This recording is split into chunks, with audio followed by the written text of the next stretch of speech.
We were just talking about the division, and one of the big things that happened in the division is DeMarco Murray is an Eagle.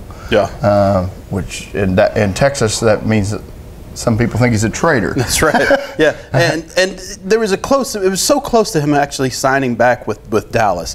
Frank Gore originally had agreed to a contract with the Eagles. And then he went to the Colts. Went to the Colts instead, backed out of the deal, went to the Colts, and that left the door open for Murray to go to Philadelphia. Yeah, and they sent McCoy to Buffalo, and that was a controversial move, but then they get Murray, so it's almost like nothing really changed for them. Yeah. Kind of different style. I think if Murray goes to Jacksonville or the Raiders or somebody, Cowboy fans are kind of over that. And, yeah, he's taking the money type of thing. This will be a good storyline.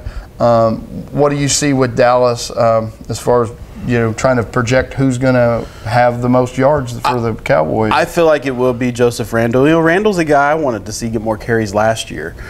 He's got some explosiveness. He has another gear in the open field that DeMarco Murray didn't even have. So he averaged more yards per carry than almost anybody that got a decent amount of touches last year. Yeah, and he's got the ability. I mean, he needed to keep his nose clean off the field, did some really dumb things. And now you're setting the bar high for him. That's right. Yeah, did some really stupid things off the field. So he had to keep that clean. I mean, Darren McFadden is there. I think it's going to be a battle between those two.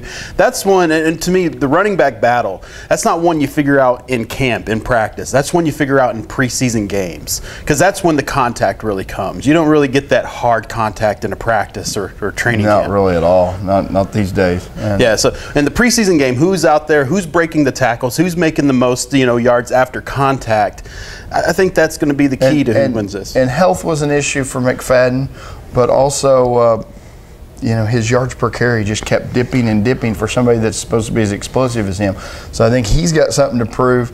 He's my guy, I would say, if I have to pick a guy to lead them in rushing yards this year, I think it's McFadden. But I think that could change week to week, and I think 500 or 600 may lead this team, and they're just going to need that from 2 or 3 different guys.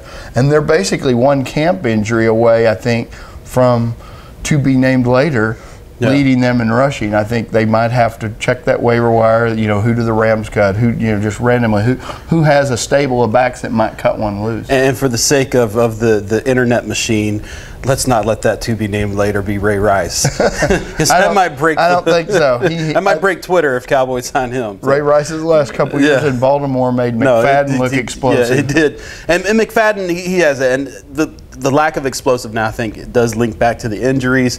You just got to wonder if he can do it. They changed their offensive line scheme out there in Oakland every year. Yeah, they did. It is. So, in running behind that O-line, which has one position battle with Ronald Leary versus the rookie Leo Collins. Be interesting to see who comes out with that. I won't be surprised if it's Leary. Collins, he offers you a lot of versatility as a backup. Yeah, I wouldn't be surprised if Collins ends up winning that job or that becoming a change, early in the year. But I think they're going to need 6 or 7 linemen.